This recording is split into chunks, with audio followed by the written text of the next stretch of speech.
నమస్తే ఫ్రెండ్స్. నేను మీ భారతి మాట్లాడేది. Welcome back to YouTube channel. మీరు బాగున్నారా? నేనైతే బాగున్నాను.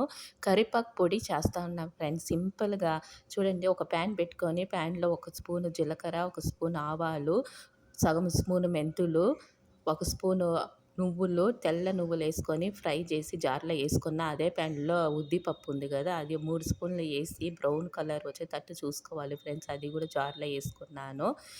అదే ప్యాన్‌లో వచ్చేసి కరివేపాకు ఉంది. కరివేపాకు క్లీన్‌గా వాష్ చేసుకొనేసి బాగా కొంచెం ఫ్రై చేసుకొని అది మిక్సీలో యేసుకున్నాను.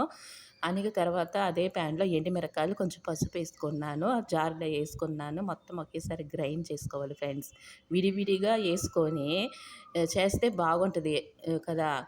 చూడండి, పేస్ట్ పౌడర్ చేసుకున్నాను. కొంచెం సాల్ట్ ఏసుకున్నాను. మళ్ళా చూడు, మనం పసుపేసుకుంటే అది బూజు పట్టకుండా ఉంటది. అది చెడిపోదు. ఇది ఒక మాకొచ్చేది ఇప్పుడు 2 వీక్ అయితే వస్తది ఫ్రెండ్స్. మీరు ఎంత కావాలో అంత చేసుకోండి. ఏం పర్వాలేదు. నేనొచ్చేసి ఈ ఎండుమిరకాయలు ఉంది. అది కొంచెం కారంగా ఉంటది ఆ ఎండుమిరకాయలు. అందుకు నేను ఒక 10, 12 యేసుకున్నాను ఫ్రెండ్స్. చిన్నయి ఈ కారము. ఎవరి టేస్టు వాళ్ళది. మీరు కారం కావాలంటే మీరు జాస్తి ఏసుకోండి. కారం వద్దు అంటే కొన్నే ఏసుకోండి. లైక్ చేయండి, కామెంట్ చేయండి.